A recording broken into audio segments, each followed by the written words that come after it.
narraciones de vida de santos y santas, el inspirador ejemplo a seguir para el combate católico de hoy. Le invitamos a conservar la doctrina católica y la verdad depositada por nuestro Señor Jesucristo.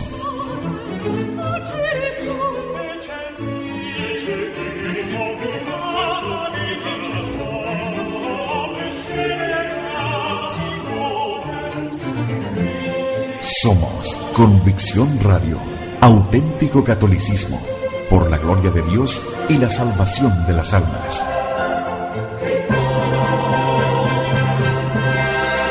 Convicción Radio.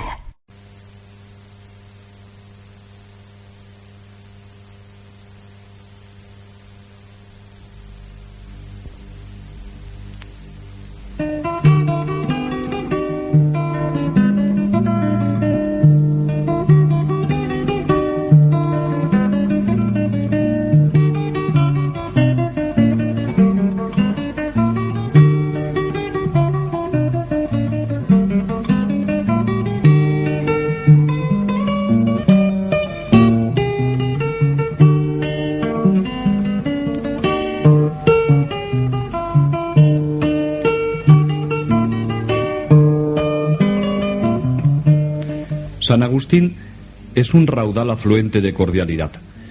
Es acaso el santo y uno de los hombres más rico en simpatía. Él, que vivió en la agonía del mundo antiguo, se proyectó con haces de luz viva hacia nuestro mundo moderno.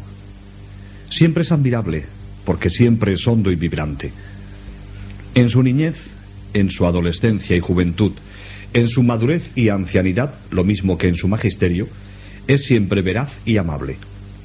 Y ejerce enorme atracción en todos los que se le acercan. No solo posee el dominio de la palabra exterior y elegante en el hablar, sino principalmente el conocimiento de las personas y de las cosas, ahondando en las ciencias, en la cultura, en las artes, con un vasto plan que comenzó a desarrollar en su retiro de Casichiaco y que culmina, como nadie, en sus escritos y fundaciones en pro de la humanidad y de la Iglesia.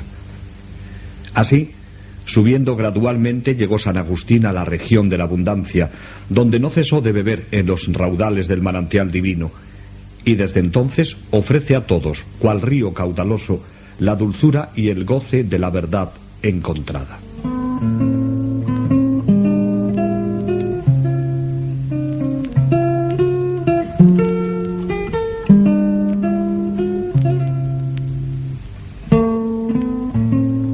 Y junto al Hijo está su madre, Santa Mónica, que como la Marta del Evangelio era solícita en los problemas y mil cuidados menudos de su inquieto y ardiente hijo, a quien deja en hostia tiberina, convertido y hecho siervo de Dios, para volar tranquilamente a la bienaventuranza. Pero antes, el hijo agradecido había valorado la bondad de su madre, que la había dado a luz, no solo en cuanto al cuerpo, sino también en el espíritu, en cuanto a la vida eterna, y seguro de su influencia, le encomendó todos sus planes. Para que se cumplan nuestras aspiraciones, a ti sobre todo, madre, te encomendamos este negocio, pues creo y afirmo sin vacilación que por tus ruegos me ha dado Dios el deseo de consagrarme a la investigación de la verdad, sin preferir nada a este ideal, sin desear ni buscar otra cosa. Y mantengo la confianza de que esta gracia tan grande, cuyo deseo arde en nosotros por tus méritos, la hemos de conseguir igualmente con tus ruegos. Ella fue su primera maestra, y sobre todo la madre buena, a quien el Hijo agradecido presenta ante todas las madres para todos los hijos, como la madre de la bondad y del heroísmo.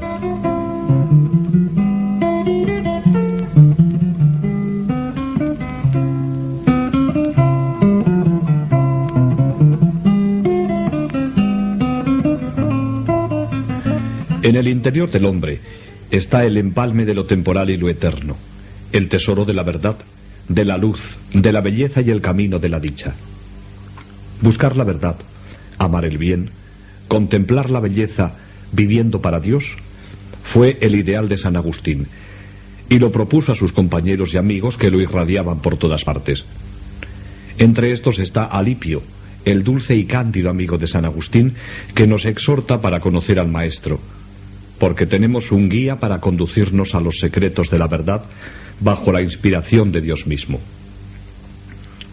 El doctor de la verdad, gran cincelador de almas, ha tenido junto a sí a dos figuras que le sostuvieron en su vida: Santa Mónica, su madre, como espejo de bondad, y Alipio, su amigo, como ejemplo de la hermosura interior por su honradez, virtud y fidelidad. Verdad, bondad y hermosura es la atracción permanente de la persona humana, pero se necesita un maestro para descubrirlas y valorarlas. San Agustín tiene el arte del perfecto maestro que lleva derecho a la fuente, porque él es el genio de la civilización y del cristianismo. San Agustín de Tagaste, este hombre que vivió hace más de 15 siglos, es hoy un hombre actual, actualísimo. Sus problemas, sus angustias, su búsqueda, su vida toda es una respuesta viva a las preguntas y perplejidades también vivas y sinceras del hombre de hoy. Quizá hace falta que el hombre de hoy reviva la aventura humana e interior de San Agustín.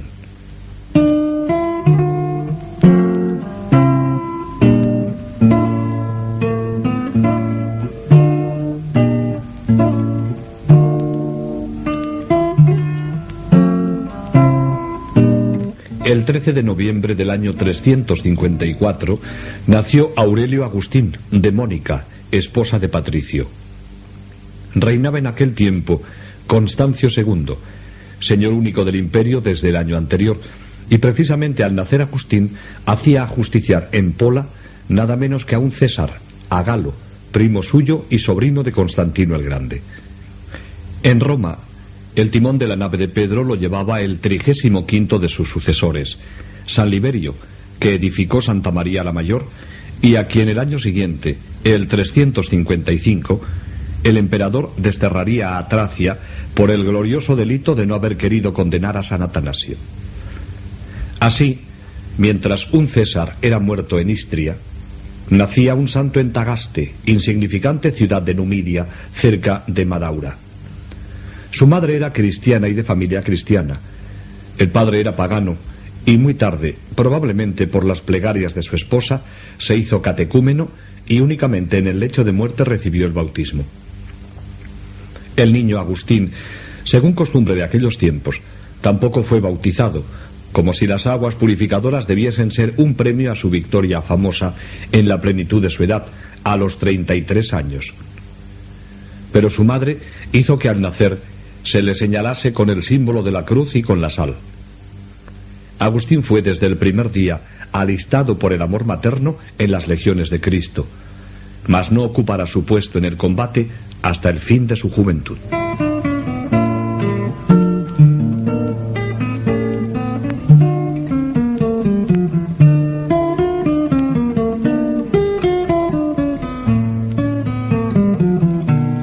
Solo sabemos por referencia de pasada en las confesiones y en otras obras que Agustín tenía por lo menos un hermano, Navigio, quizá dos hermanas, y que su madre, Mónica, debía tener 23 años cuando él nació. Lo que Agustín recordaba en las confesiones era su vida interior, y esta vida interior está dominada por una figura, su madre, Mónica. Pocas madres sobreviven al sernos presentadas solamente en lo que han llegado a significar para sus hijos, y mucho menos a un hijo tan complicado como Agustín. Las relaciones entre madre e hijo, que se entretejen a lo largo de las confesiones, forman el hilo por el que el libro, entre otras cosas, es famoso. Pero para enlazar una relación hace falta dos personas. Lo que Agustín dice sobre Mónica arroja tanta luz sobre su propio carácter como sobre el de su madre, y lo que dice es menos importante que el modo en que lo dice. De vez en cuando vislumbramos una mujer impresionante, muy parecida a lo que su hijo hubiera querido ser cuando obispo. Comedida, digna, por encima del chismorreo, firme pacificadora de sus amistades y capaz de un sarcasmo eficaz. Había sido criada austeramente en el seno de una familia cristiana y estaba adherida a las prácticas tradicionales en la iglesia africana, que las personas instruidas habían abandonado tachándolas de primitivas, como los ayunos de los sábados. Sin embargo, Puede que ella no fuera una persona tan simple, pues creyó, por ejemplo, que una buena educación clásica, aunque fuera pagana, haría con el tiempo de su hijo un cristiano mejor. Sobre todo era una mujer de profundos recursos interiores. Sus certidumbres eran asombrosas. Según la descripción de Agustín de comienzos de su vida, Mónica aparece sobre todo como una figura implacable. Le gustaba tenerme consigo, como era corriente entre las madres, pero mucho más que la mayoría. Siempre que uno de sus hijos se iba por mal camino, sufría muchísimo.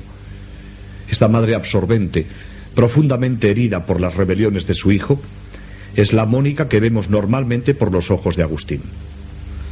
A los 28 años, siendo un joven consciente y brillante, engañó a su madre escapándose para zarpar hacia Roma, en lugar de hacer frente a la culpa de abandonarla.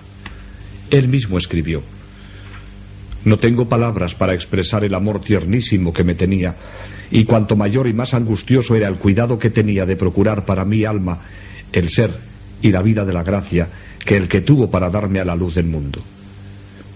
Y así no veo cómo sanaría mi madre de aquel golpe, pues sin duda mi muerte, y en tal estado le hubiera destrozado las entrañas y traspasado de muerte el corazón». Dice que siempre estuvo acertada. Había sido la voz de Dios en los comienzos de su vida, y él nunca se había visto obligado a decirle una palabra dura, ni siquiera cuando su madre le echó de casa cuando era un hereje maniqueo, o cuando, a resultado de las disposiciones de ella, se vio forzada a alejarse de una mujer con la que había vivido 15 años. Mónica, devota de Cristo e inclinada a la castidad, el hijo más de una vez repite que fue esposa de un solo marido, y no es por casualidad por lo que permaneció viuda siendo aún joven, suplicó a Agustín huyese por amor de Dios de toda fornicación y sobre todo del adulterio. Encontramos con más frecuencia las continuas huellas de sus lágrimas en la pecaminosa senda del joven Agustín, y vemos qué papel, en ciertos momentos sobrenatural, hizo la desesperada madre, llorosa, en la vuelta del hijo a la fe. De su padre, Patricio, no sabemos mucho. Posidio dice que fue magistrado y debió poseer alguna riqueza, quizá alguna viña o finca, porque Agustín nos dirá más adelante que vendió su pobre patrimonio para dar el producto a los pobres. No lo suficiente rico para enviar al hijo a estudiar, de no haberle ayudado la liberalidad de Romaniano, poderoso ciudadano de la pequeña Sagaste. Fue bastante ambicioso para llenarle de esperanza de grandes riquezas. Agustín, hombre de numerosos y significativos silencios, pasará sobre él fríamente. Patricio era generoso pero de temperamento exaltado. Había estado inmoderadamente orgulloso de su hijo y era admirado por todos los sacrificios que hizo para completar la educación de Agustín. Patricio murió precisamente después que hubo conseguido juntar suficiente dinero para mandar al brillante hijo a Cartago. Agustín, que pronto experimentará y expresará profundo dolor por la pérdida de un amigo, mencionará la muerte de su padre solo de pasada. Lo que Agustín recordaba más vivamente de sus padres era la tensión subterránea. En la niñez de Agustín, el cristianismo formó parte de esta tensión. Yo creía en vos, juntamente con mi madre y toda nuestra familia, exceptuando a mi padre, cuyo respeto y autoridad nunca preponderó en mi estimación al aprecio que yo tenía y hacía de la piedad de mi madre. Y por otra parte, mi madre ponía todo su celo en procurar que os tuviese a vos, Dios y Criador mío, por mi verdadero Padre, más que a aquel que me había engendrado y por el que vos me habíais dado la vida. San Agustín muestra muchos contrastes. Había en él un sensual desenfrenado y un místico amoroso, un anhelante adorador de la alabanza y un humilde mortificador de sí mismo, una sensibilidad aguda y sutil que le hacía percatarse de los más alejados aspectos del mundo y de las más tenues fibras del alma, y al mismo tiempo una razón armónica, una prudencia mesurada y humana, una inclinación precozmente cultivada hacia la superabundancia de la retórica, y juntamente una quietud familiar que florecía en sencillez angélica y evangélica, un nido de pasiones hirvientes e impetuosas y capacidad de poder elevarse a los templa serena de la metafísica. Este desdoblamiento del yo, que con tanta frecuencia contribuyó a la riqueza de su vida y de su obra, le hizo sentir en su interior el enfrentamiento de dos fuerzas opuestas.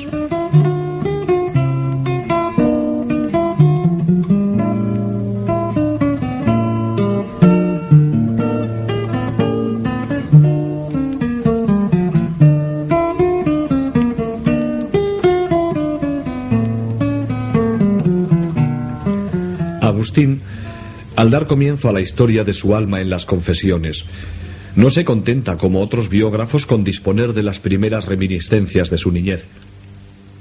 Su hambre de intensidad quisiera saltar más allá de los límites de la memoria.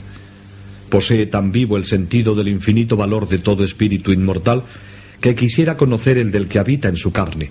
Siente frenesí por saber lo que fue antes de existir, antes de salir visible al lecho materno.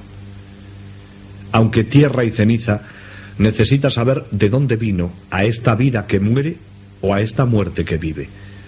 Y no pudiendo violar este misterio, no se tranquiliza. Quiere, por lo menos, a través de los recuerdos de sus padres y del conocimiento que tiene de otros niños, contar su vida infantil, la misma precisamente de que entonces era inconsciente y de que no conserva recuerdo alguno. Y nos habla de su primera sonrisa, de sus primeros gritos y del primer descubrimiento del mundo externo, de la primera diferenciación entre él y los otros y de cómo se vengaba con su llanto de la falta de atención de sus amas. Y al observar a otros niños y verse otra vez semejante a ellos en su fantasía, reconoce en aquella edad que la común ignorancia llama inocente las huellas del pecado original. La infancia le parece, además de no inocente, ni siquiera alegre. Lo que Agustín no podía entender de pequeño era por qué tenía que estudiar y obedecer a los mayores. Este muchacho, que llegaría a ser pronto un discípulo aplaudido, más tarde profesor excelente y finalmente maestro infatigable y venerado, empezó por odiar los libros y la escuela. Y lo que más que todo le humillaba y angustiaba eran los palmetazos del maestro, no tanto por el dolor de la carne, como porque le daba la sensación de que sufría una atroz injusticia. Cuánta miseria y cuánto engaño experimenté al ver que se me proponía a mí, niño aún, como norma de un buen vivir, el obedecer a los que me amonestaban a brillar en este mundo, a sobresalir en el arte de la palabra con la que pudiese lograr yo luego honra y riqueza. Con esta finalidad me llevaron a la escuela para que aprendiese las letras, de las que yo ignoraba la utilidad que pudieran tener. Si era perezoso en aprender, me pegaban. Y este sistema era alabado por los mayores. Aquellos golpes le abrieron, sin embargo, el camino de la plegaria. Di por fortuna con hombres que creían en Dios, y aprendí de ellos a sentirle en cuanto podía, como un ser grande que, aunque no le veamos, escucha y viene en nuestra ayuda. De ahí que, cuando era niño, comencé a invocar a Dios como mi refugio y mi amparo, casi a la vez que a hablar, y aunque era pequeño, yo rogaba a Dios con insistencia que no me azotasen en la escuela. Era una oración pueril, una devoción egoísta, pero en el fondo era una oración. Empezaba ya a sentir que tenía un único aliado en el mundo, una sola esperanza: el Señor.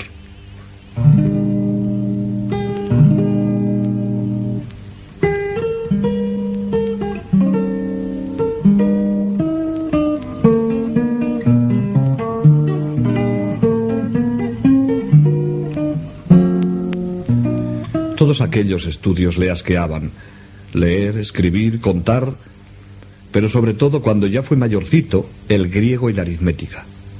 Jamás llegó a dominar el griego, pero se enamoró bien pronto de la viril y armoniosa belleza del latín. Las poesías de Virgilio le fascinaban.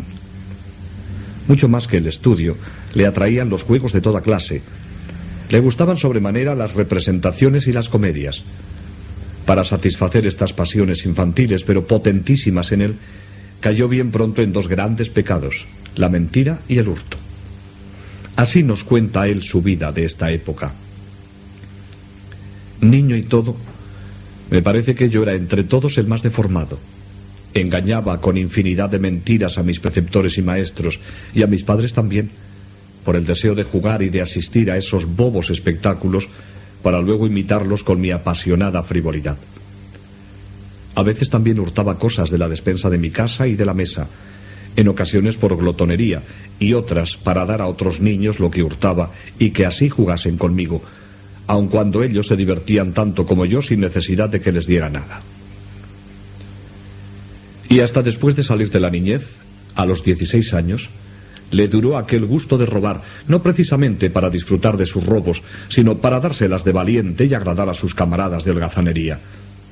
Qué elocuencia de remordimiento ya viejo por aquel peral robado en un campo de Tagaste. Y qué hondo escudriñar en el alma para darse cuenta de aquel delito, pequeño en sí, pero tan espantosamente gratuito.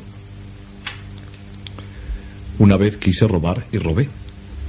No lo hice porque lo necesitara, sino por aburrimiento y por exceso de maldad, pues robé lo que ya tenía y me sobraba, e incluso mejor. Ni siquiera me apetecía lo que deseaba robar, sino por el simple placer de robar. Había un peral cerca de nuestra viña cargado de peras que ni por el aspecto ni por el sabor tenían nada de apetecibles.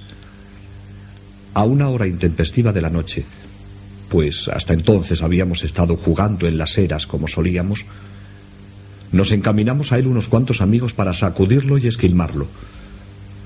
Nos llevamos una gran cantidad de peras, no para comerlas, aunque comiéramos alguna, sino para echarlas a los cerdos. Nuestra satisfacción se cifraba exclusivamente en hacer lo que nos apeteciera por el hecho mismo de estar prohibido. Yo no sé lo que amé cuando hurté por hurtar. ¿Qué era lo que me satisfacía en el hurto? ¿Acaso fuera el placer de obrar contra la ley? Es posible que me fuera grato lo ilícito, solo y nada más, porque no me era lícito. Es cierto que yo solo no lo hubiera hecho. No, de ninguna manera lo hubiera hecho yo solo.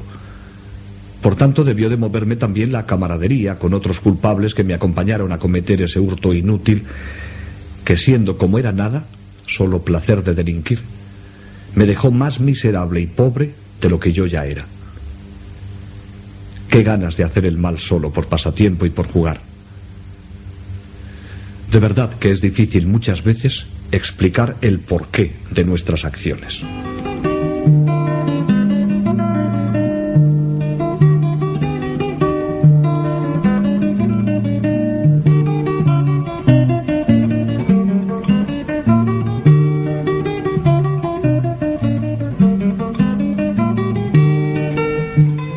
Nos sigue diciendo el mismo Agustín otros aspectos de su niñez.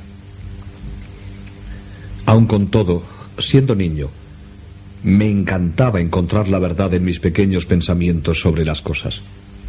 No quería que me engañasen, tenía buena memoria. Me iba instruyendo y poco a poco me sabía expresar mejor. Me encantaba tener amigos.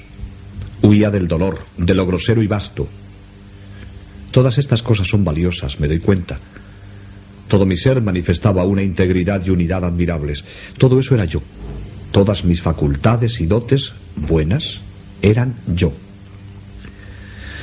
Sin embargo, buscaba en mí, en las cosas y en los demás, solo mi satisfacción y mi provecho.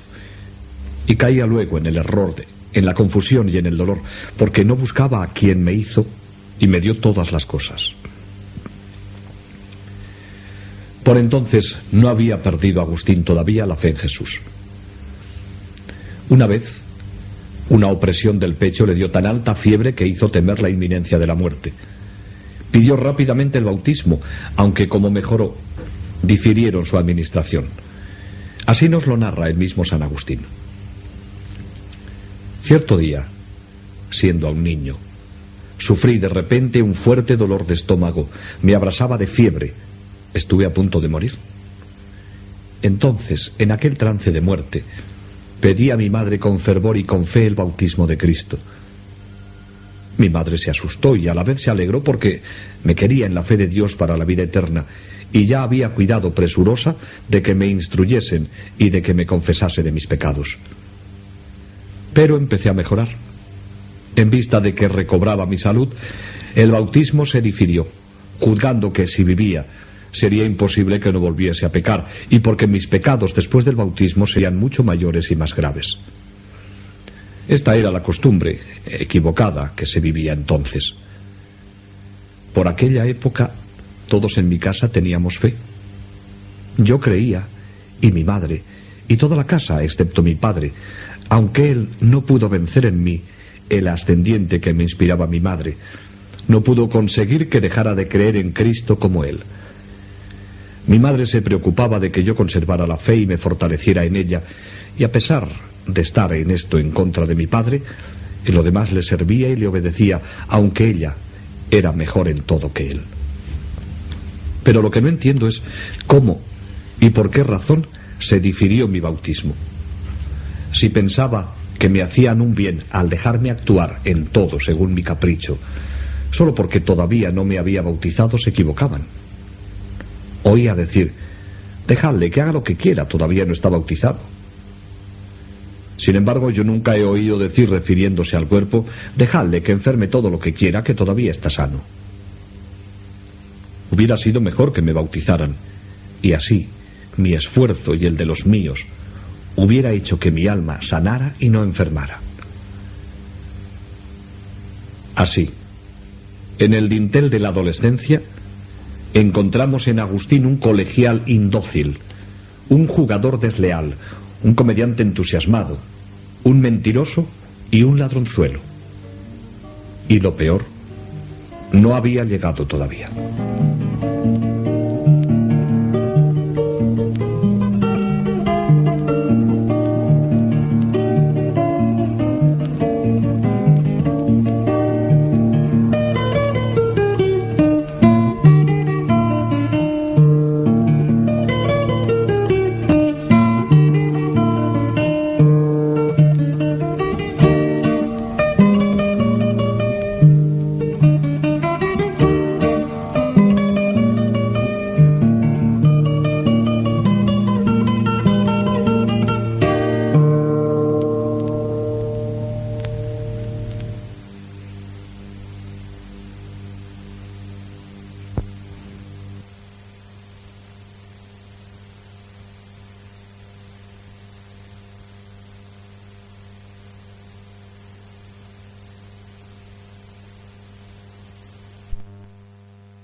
Convicción Radio, siempre por la verdad.